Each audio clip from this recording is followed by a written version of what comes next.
guys, thanks for joining us on Family Life today here on YouTube. Make sure you subscribe.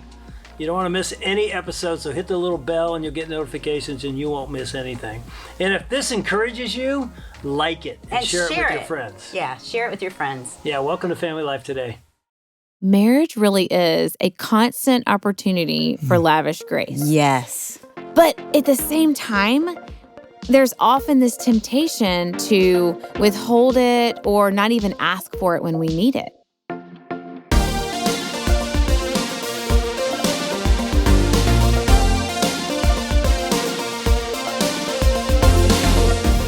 Welcome to Family Life today, where we want to help you pursue the relationships that matter most. I'm Ann Wilson. Yes, you are. And I'm Dave Wilson, and you can find us at FamilyLifeToday.com or on the Family Life app. This is Family Life Today.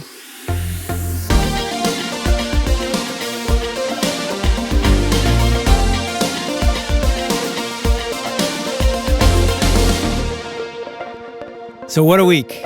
Grace Week.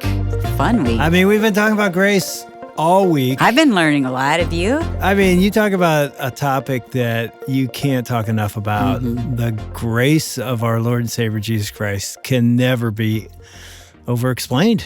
Mm-hmm. I mean, you talk about needing to understand and applying it to marriages. And today we get to apply it specifically to marriage. We've got David and Meg Robbins back in the studio, the president of Family Life. Welcome back, guys. Thanks. We love getting to sit around the table and talk to y'all. We always love having you. So let's talk a little bit about grace. Here's a clip from Dane Ortlund. You guys know Dane. I mean, he's amazing. And here's a clip that we recorded previously. You wrote in chapter 2, I think, it is impossible for the affectionate heart of Christ to be over-celebrated, made too much of, exaggerated. It cannot be plumbed, but it is easily neglected, forgotten. We draw too little strength from it. And then you say this, when Christ sees the fallenness of the world and its effect on his people, he moves toward that sin and suffering. He does not turn away from it. And forever we've had the opposite picture. Yeah. He turns away from me and I sort of have to turn away from him. Sometimes like, wait, are you saying we can't over-celebrate this? You are. Yes, he says his heart is gentle and lowly, his heart. Mm. We know from the testimony of Old Testament and New, the heart is not anything frothy. It's not merely your emotional or affectional life. It's what pours out most deeply from your innermost core. And when Jesus tells us what his heart is, he says gentle and lowly. Conclusion, we're never going to overstate the wondrous, endless patience and love of his heart. We will understate it. It's all we're ever doing, but we can't go beyond that ceiling. And again, this is consistent with the testimony of the Old Testament. The Lord, slow to anger, abounding in steadfast love. Exodus 34, which is picked up time and again throughout the Old Testament. Not the God I think is naturally there, the Lord, tepid and calculating in steadfast love. No.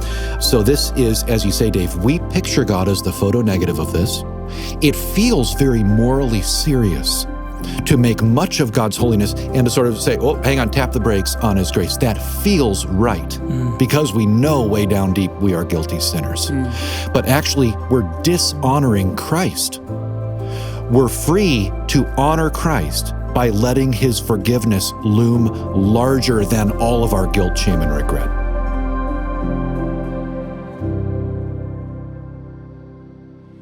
When I hear Dane, we've interviewed him several times, every time we interview him, I cry almost the whole time because as he paints the picture of Jesus, I'm overwhelmed with his grace and his love toward us. And just listening to him, I'm always blown away of how much God gives us grace. But let's talk about what Dane was getting into, the grace of God, and applying it to our marriages. Yeah. So let's frame it this way. If you would say to your spouse, I need grace, what area would it be? Who wants to go first? I'll go first. I think one of the ways, Meg, you do this often, and I'm grateful for, and every time we get in a situation like this, I'm so thankful for how you connect with Jesus and are able to operate in grace that is like his and reflects his, is that when I'm weak and experiencing discouragement or doubting myself, you don't come in to fix and control. You come in and you get to the places of my longings where we start talking about how I am feeling like. Do I have what it takes? I think most men are, that's a core question we have. Julie Slattery says every man wakes up every single day. Every day. Saying, do I have what it takes? Man. I think she's right. Yeah, like I woke up today going, am I living on purpose enough? I left a message to a coworker going, I know I don't have enough deep think time, set apart to really be leading well. Like there it is. Okay. This morning. Let's just pause for a second. Is that really true? Do you guys both wake up thinking that? Do I have what it takes? Like our sons, are they waking every up day, wondering? Yeah, and I would just say, I don't know about you, David. I would say I don't have that literal word structure in my brain. But I think pretty much all day long, and I could say for every day of my life, there's a part of me, am I measuring up? Did I do a good job with this? Did I lead this meeting? Did I do a good job on this broadcast? How did it go? Am I a good dad? Am I a good husband? All day long. Really? And there are times I go, yeah, I did a good job. And there's a lot of times I go, whoa, I could have really done a lot better. I need to encourage you. I think as a woman listener, that's good for us to hear because we need to step into that and bolster our guys. Right. I mean, it's funny to hear you say that you think that I do that well, because I feel like I don't. I get so caught up in all the things happening in our home and often miss, the opportunities to say, you are doing this so well. And thank you for the ways that you come alongside me or, lead at FamilyLife or lead in our family. Well, I'm just saying, when the insecurity crops up and I become aware of it, like it's fascinating, Dave, that you asked that question that Julie Slattery just said, and I had an example that I could go, oh yeah, I left a message with somebody today. Yeah. I wasn't thinking about it consciously, but holy cow, that's exactly what was happening this morning. And when I crack open about that, Meg, you do hold space. It's such a gift that you operate in giving me what I don't deserve. Simple definition of grace. You allow me to bring that to you and together process that of how do I bring that to the Lord. I think that's what you do well, is that you allow it to not just get so crippling that you go, all right, let's talk about that. Tell me more, unpack more of it. I want to know what's there. And from that place, we can actually go to God himself and experience his grace in deeper and deeper ways. And I just think you're convinced in a healthy way and you operate with me that weakness is an advantage. Like you're not enough. And so when you're weak, it's actually that amazing opportunity to lunge toward Jesus, to the one who is strong enough that can make me a strong man. And you help me do that. Is that something we should ask as women? Do you feel adequate? Do you feel like you can do this? Do you wake up in the morning wondering if you have what it takes? Should we ask that, or should we just encourage our guys? Like, hey, I want you to know you have what it takes. Don't ask it. Just tell us. Just we assume are. it. I mean, there's times when if you ask that question, I feel like you're my partner. I can remember, again, this is a long time ago, doing the Weekend Remember in Dallas. Do you remember this? The day they opened the Dallas Gaylord Texan. Oh, yeah, I remember that. It was a brand new hotel. It's huge, and they were just opening it. And we didn't know this as we flew down to do it. The governor of Texas coming in and doing a big thing. And then it's the biggest conference FamilyLife had ever done. They had cameras, TV screens, halfway. It was thousands. And I remember that Friday afternoon before opening that session, I can't do this. I'm not good enough. We're not good enough. I had no idea you were thinking that. I mean, because of It's churning. because it was the bigger pressure. than normal, I was like, what are we doing here? I mean, I'm crying in the bathtub saying, God, I can't do it. But I had no idea you had doubts. Well, here's why I remember it so profoundly is Friday night, right before we walked on the stage. We'd prayed, we'd prepped. You just said, you're the man. You're great at this. You're gonna own this place. I'm like, thank you. I needed to hear that. And it was your belief in me that maybe I'll walk up to that microphone and go, okay, let's go. God's going to show up and he's going to change marriages. Isn't that good, Yeah. Meg, to hear that? Yes, because I think, so when I was listening to Dane Ortland, the quote at the beginning, it's like, I'm listening to that and I'm thinking, marriage really is a constant opportunity for lavish grace. Yes. But at the same time, there's often this temptation to withhold it or not even ask for it when we need it. And so when I hear you, David, say, that's where you need grace, or that example that you just gave, Dave, of Anne just coming and saying, you can do this, like you are made for this. It's like, okay, what does it look like to step into those moments every time that door is opened? I think I probably do hold back at times. And I mean, that's what's so amazing about how Jesus' grace for us is so lavish every time. But he can give us the power and the strength to do that for each other, I mean, I'm thinking of this example, and it just makes me think of an example from last month where we were going into board meetings, and I feel like I was really struggling with, we're not as far as I wanted to be. I was a little concerned, like at the progress report that I was giving. And I think I kind of cracked open that day to Meg, like, I'm just discouraged. And ultimately, I was seeking their approval subtly more than the Lord's approval. And you right-size that going, God has been providing so much. And you called out a few things that just lifted to my eyes of how much God is doing and how much growth Family Life is seeing. And going back to your question, and I feel like we're always just, what's that next step? How do we get to more? We don't rest in the provision God gives us, the abundant grace in times of good, or the sufficient grace in times of struggle and wilderness time. God's always relating to us in grace. And we sometimes in our flesh, I think, strive for it's never enough. And you in that moment really helped me see God in his abundant and sufficient grace is doing amazing things. Go in with your identity in him. And it was that little, switch that I needed. And it just reminds me of Henry Nouwen quote, you have to listen to the voice who calls you beloved, because otherwise you will run around begging for affirmation, for praise, for success, and then you are not free. And I go, God of grace makes us free, but you can assume instead of ask. I think you don't have to ask. Yeah, that's good. I think you can assume your man, as just the churn of life starts happening, starts running around begging for that affirmation, praise, and success. It's just wired into most men, not all. These are generalizations. But do we have what it takes? But that brokenness that surfaces, and it goes back to why I brought this up, it is a bridge to encountering Jesus' grace, not a barrier. And that's what you do. You help take me to Jesus when I open up the brokenness that's happening in me and how I can encounter his grace. If that's what men wake up thinking, I just thought, what do women wake up thinking? What do you two wives wake up? Is there something that sort of drives you like it sort of drives us? Why are you guys smiling? I wake up thinking, what do I need to do today?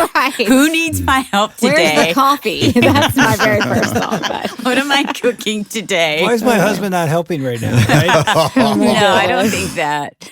I used to. I will say, I don't know that this is what I wake up thinking, but one of those underlying things that I know I need grace from you, David, is just my desire for you to know me deeply, but yet sometimes my hesitancy to let you in. And I think I just need massive grace for you to keep pursuing me when I'm closing off, and I think you do that so well. Just last night, we were on a date and you asked me a question, and I had just recently heard someone say that sometimes when your spouse is asking you a question, you should always answer honestly. But sometimes you need to say, actually, thanks for asking that, but here's the question I need you to ask. This is the area where my heart is feeling closed off. And, you just jumped right in that moment last night.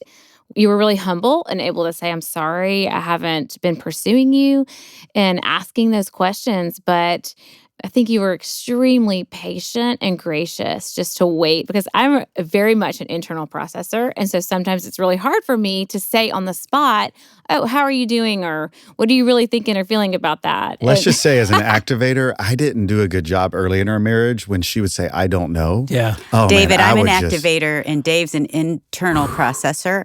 I would just drill into him. Oh my goodness. It was terrible. And I really That's what didn't David know. used to do to me. Right. I didn't know yet. And I your don't thoughts know are the forming, answer. but you're not going to say it until it I'm actually like, is a how thought. can you Where- not know Right. what you're thinking? So true. Right, that's exactly our conversation. So the grace But to not opposite. drill in on I don't know Yes. has been something we've learned. Oh, but- goodness. But it reminds me of Proverbs 20, verse 5, that says, the purposes of a person's heart are deep waters, but one who has insight draws them out.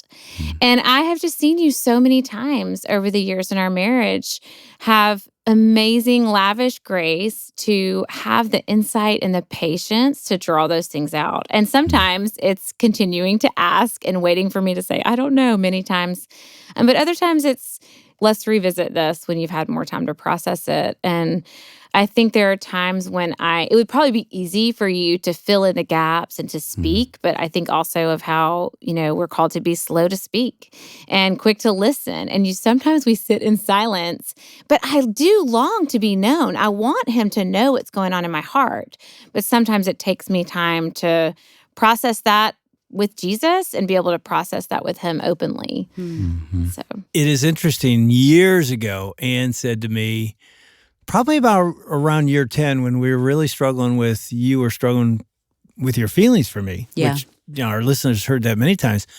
But remember you said, when we go on a date, I would love you. And she said, write this down, write this question down. So I remember a pencil, at Bill Knapp's. Anybody remember Bill Knapp's? Is that a restaurant? You guys are too young. No. No. Oh, Yeah, it man. used to be Our No, I'm older It's a not feeling that regional young thing. It anymore. could be and regional. I'm not feeling that young anymore, so this is making me feel really good, Dave. Anyway, Keep going. we're sitting in this restaurant. It's long gone. There's some listeners that know, we love Bill Knapp's. But she just looked at me and said, just ask me this question. And I was like, this is going to be profound. What is it?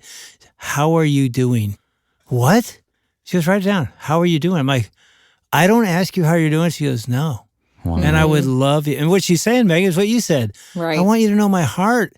And I'm not doing well right now. We got little kids in the house and I'm crazy. And could we just stop at a meal and go, And how you doing? I'm a verbal processor, so sometimes just talking it through helps me to know what I'm feeling Yeah. because I don't always know. So that was really, it seems so elementary, but you're Well, like, okay. Here you go. The next date, whether Yeah. it was a week or two later, when I said, hey, let me ask you, how you doing? She started to tear up. Aw.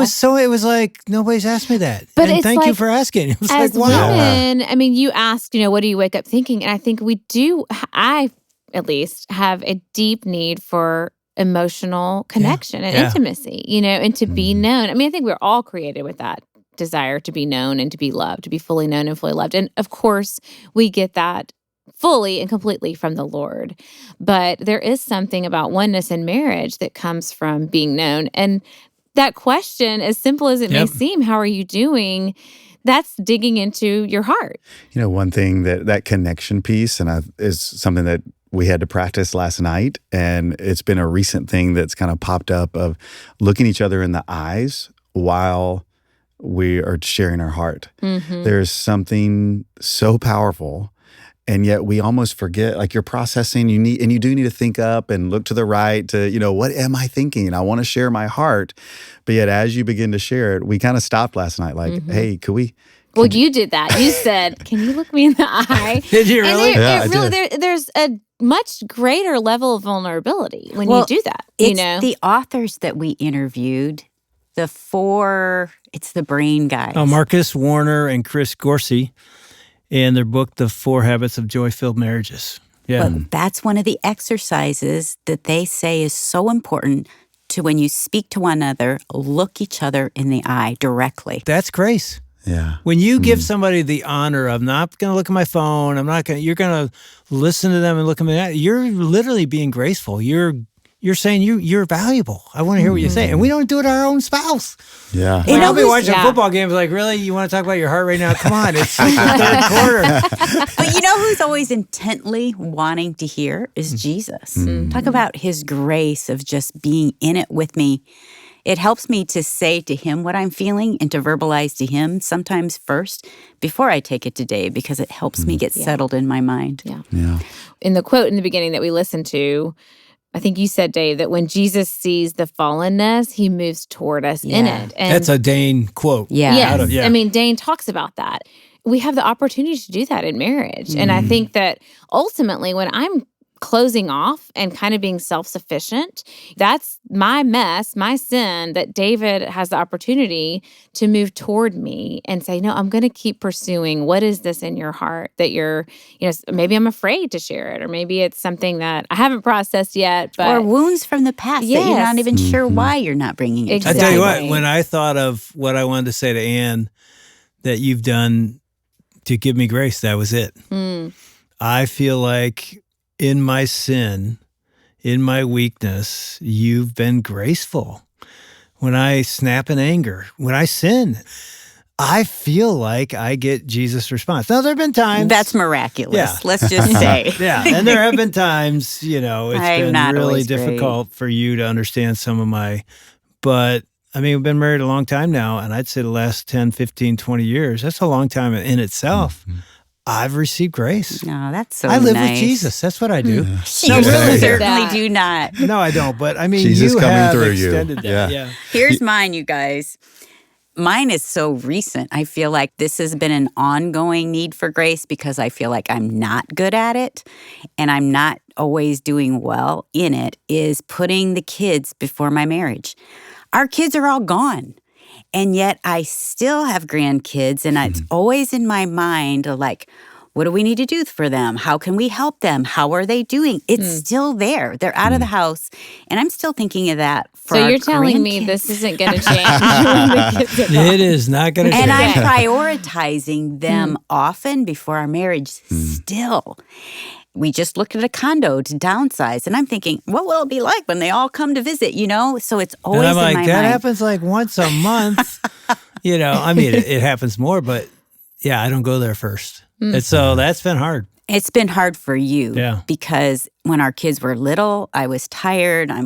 Their needs are just demanding. So you're always putting your kids' needs because you have to address them. And so I feel like you were gypped out then, but I feel like I really still need your grace in that. And you've been really gracious to me because I know that's super frustrating. No comment. What's beautiful about that is that as we give and receive grace from one another and encounter it with Jesus and extend it to one another, Jeremiah 2:13 comes to my mind. Really? For my people have committed two evils. They've forsaken me, the fountains of living water, and they have made for themselves cisterns, broken cisterns that cannot hold water. And in a marriage, we end up knowing the broken cisterns each one of us have more intimately than anything else. And we can use that against one another.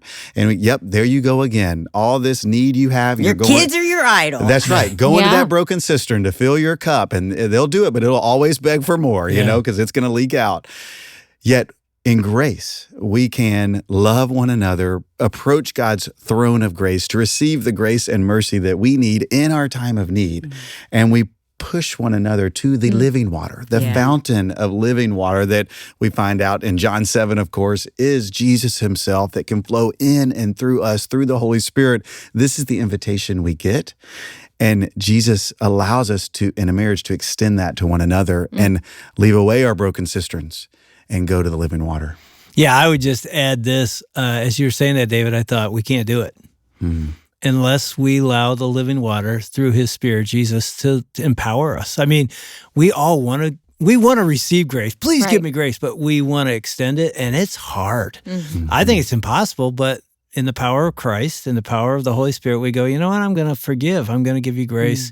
And when that happens, the spouse is sensing the living water. It draws you to the source of life. A good verse to close out on is Matthew 11:28-30, when Jesus said, "Come to me, all who labor and are heavy laden, and I will give you rest. Take my yoke upon you and learn from me, for I am gentle and lowly in heart, and you will find rest for your souls. For my yoke is easy and my burden is light."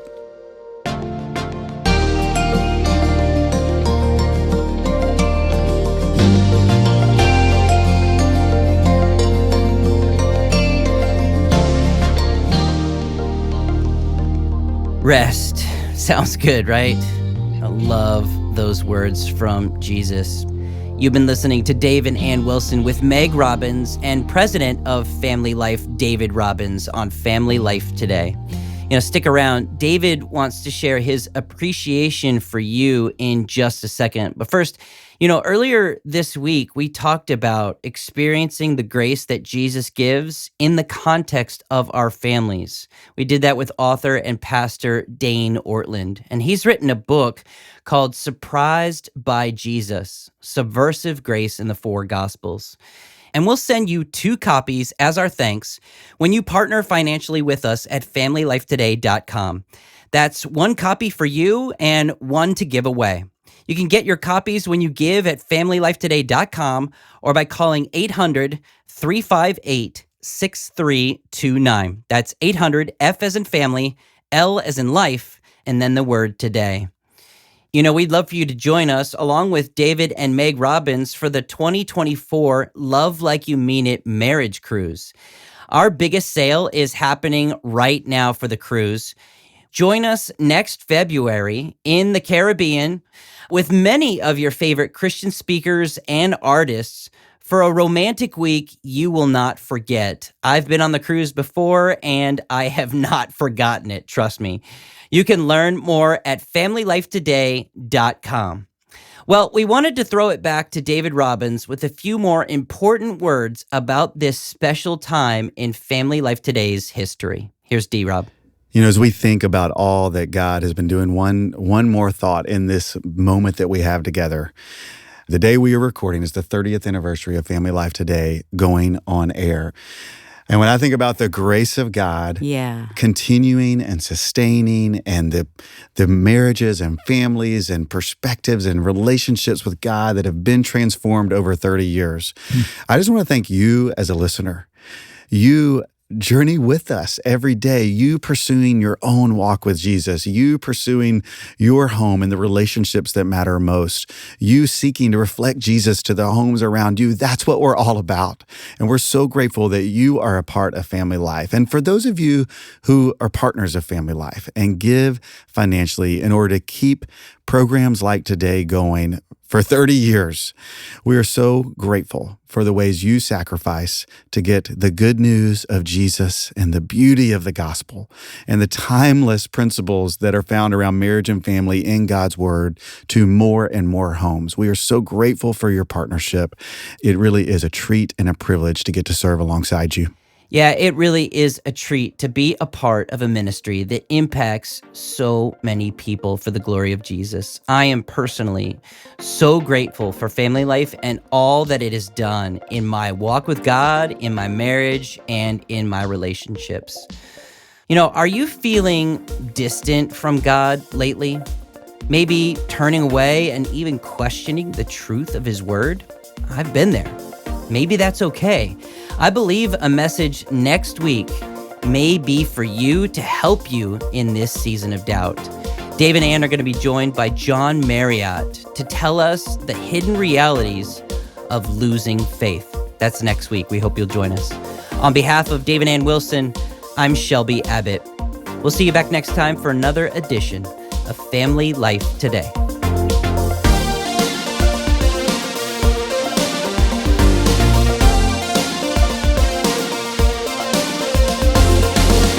Family Life Today is a production of Family Life, a Cru ministry, helping you pursue the relationships that matter most.